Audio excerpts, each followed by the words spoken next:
Hey, this is Larissa with Kintone Customer Success, and today we're going to review app groups. So an app group enables you to manage the permissions of multiple apps collectively.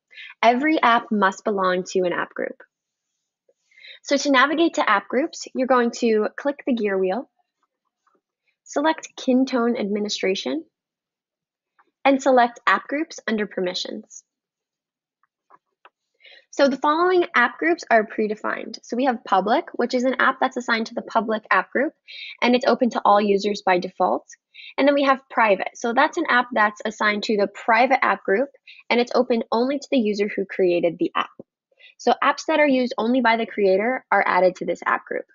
Any user can create an app that is assigned to the private app group as long as the user does have permission to create apps within their Kintone domain.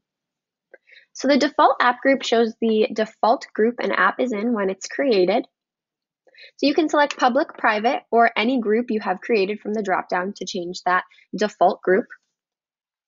Users can't perform actions that are not allowed by the app group, regardless of whether the actions are allowed by the app's permission settings. So this means that app group settings do take precedence.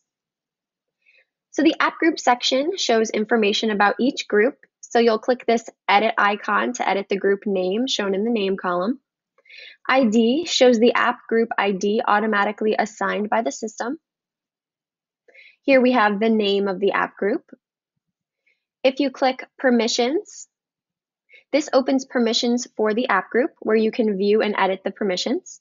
So here's where you set permissions to allow or disallow users, departments, and groups from creating apps that are assigned to the group, and also whether or not they can manage, use, and delete apps that are assigned to that specific group.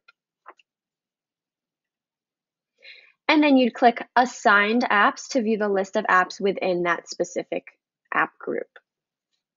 So to add a new app group, you'd click New App Group on the top left. Just enter the name that you'd like for that specific app group, and then you'd click Save. So it will then show up in the list of your app groups, and then you can come over here and click Permission to manage those settings.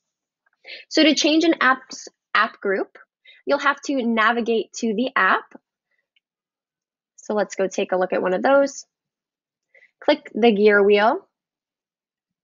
Go to the App Settings tab and select Appearance under General Settings. So select the previously created app group from this App Group dropdown. Click Save, and then we'll go ahead and update that app. So thanks for watching today's quick tip on setting permissions through app groups.